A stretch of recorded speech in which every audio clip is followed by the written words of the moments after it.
me start with something simple. If it feels like AI news is everywhere right now, but clarity is harder to find, you're not imagining it. Every day there is a new headline, a model, a new platform, a new promise that AI will change everything. But most of that coverage focuses on what's new, not what's changing underneath. And today, I want to slow down because beneath the noise, there are 5 high signal shifts happening right now that matter far more than any single product release. And these shifts affect how organizations use, how leaders make decisions, and how professionals think about relevance, risk, and responsibility. This isn't about hype and it's not about fear. It's about understanding what's happening so we can respond thoughtfully instead of reactively. For a long time, organizations talked about AI like it was a tool, something you add, something you test, something you turn off and on like a switch. That framing is already outdated. AI is no longer being treated as a tool, it's becoming a system. And systems behave very differently than tools. A tool helps a human, a system shapes behavior, priorities, and outcomes often invisibly. When AI becomes part of hiring decisions, scheduling, diagnostics, security, or even financial approvals, the real question is no longer does it work? The real questions are who is accountable when it fails, who understands its limits, and who absorbs the impact when people are affected. What coverage misses most is this: the biggest risk ahead are not technical, they are organizational. Most AI failures won't come from broken models. They'll come from poor integration into human systems, unclear ownership, weak governance, and misplaced trust. So if you are still treating AI like software you can plug in and forget, you are underestimating what it is.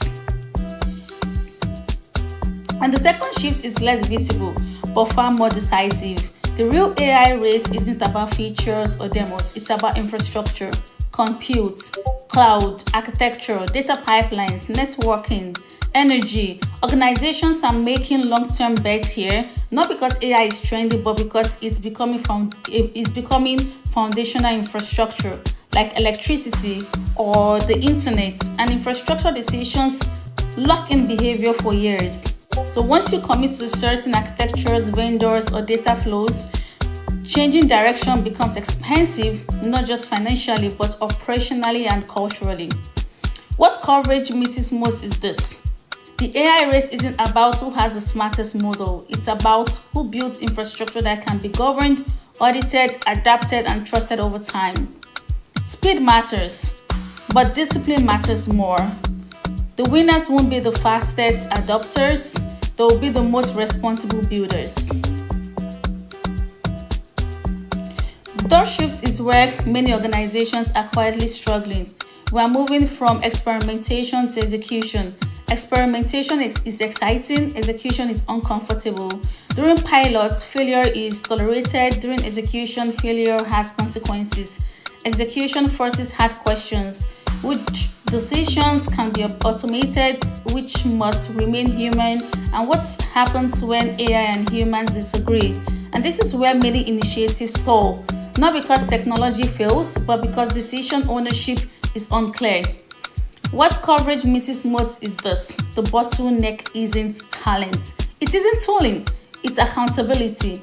So when AI influences real outcomes, ambiguity becomes a liability. Someone must make the decision, not just the model. That's a leadership issue, not an engineering one.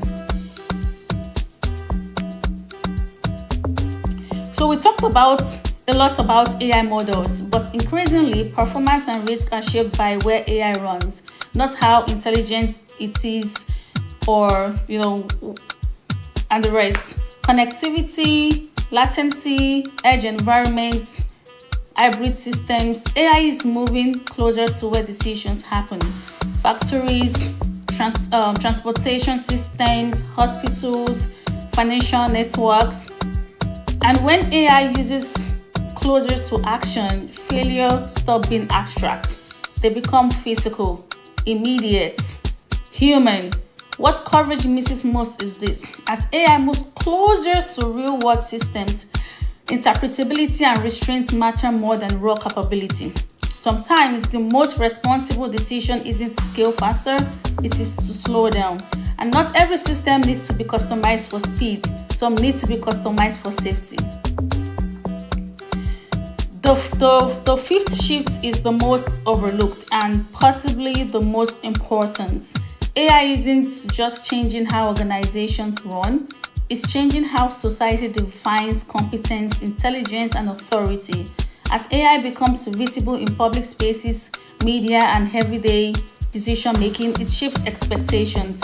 People start to assume faster is better, automated is smarter, machine output is neutral. None of those assumptions are always true. What coverage misses most is this: cultural adoption is outpacing institutional maturity. That gap between visibility and responsibility is where trust erodes. The real risk isn't that people trust AI too little, it's that they trust it too much too soon.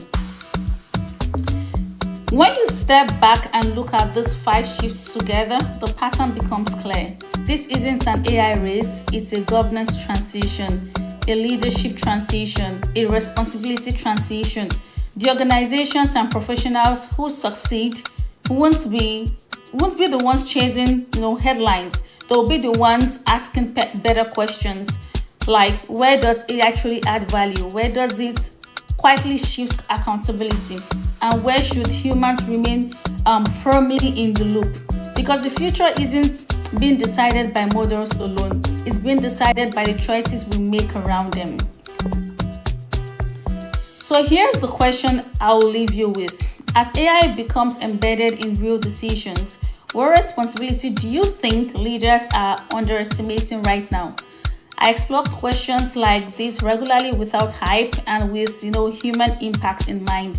And if this resonates, you will find more grounded perspectives. Hype to stay ahead in AI, cloud, and